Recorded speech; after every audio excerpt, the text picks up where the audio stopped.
Bangungot namang may tuturing ng mga residente sa Batangas ang naranasan nilang hagupit ng bagyong Christine.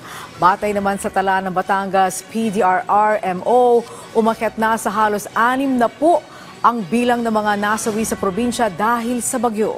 Si Isaiah Mirafuentes sa Sentro ng Balita Live. Angelique, alam mo, iisa ang sinasabi ng ating mga kababayan dito sa Batangas.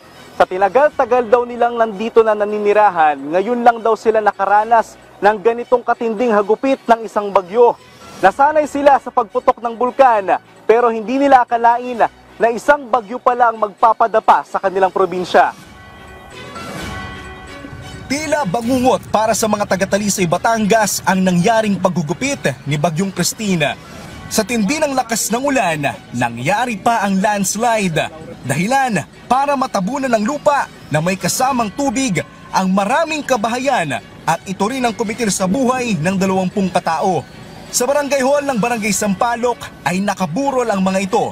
Karamihan sa mga naging biktima, mag-iina, magkakapatid at magkakamag-anak.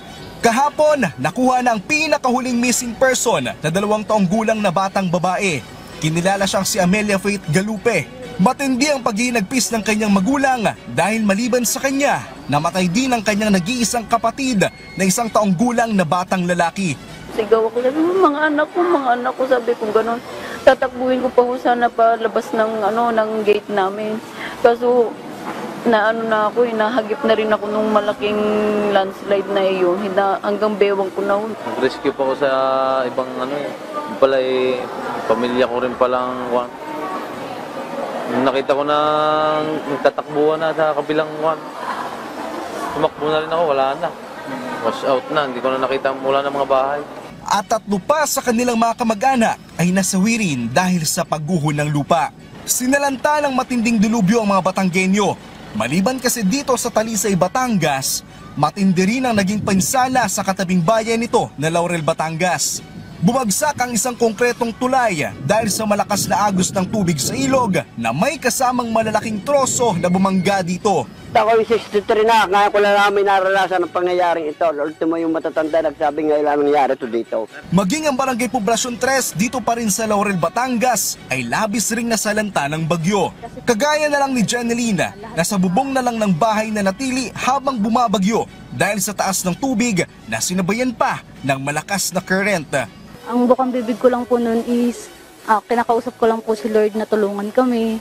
Humihingi po ako ng tulong, humihingi po ako ng pangalawang pagkakataon para po mabuhay pat mali. Maliban dito, nasawi rin ng 3 mag-iina matapos gumuho ang lupa sa Cuenca, Batangas. Habang 1 ang kumpirmadong patay at 6 pa ang nawawala sa Balete, Batangas. Samantala, base sa tala ng Batangas PDRRMO, umakyat na sa 77 ang bilang ng mga nasawi sa buong probinsya at 18 naman ang nawawala. Angelique, alam mo, iisang hiling ng ating mga kababayan dito sa Talisay at sa Laurel, Batangas. Una, pagkain. Pangalawa, gamit pangpaalis ng mga makakapal na lupa at troso na pumasok sa kanilang mga kabahayan. Nandito ako ngayon sa Laurel, Batangas. Kung makikita mo sa aking likuran ang bahagi o ang malaking bahagi ng Barangay Poblasyon 3 ay totally washed out.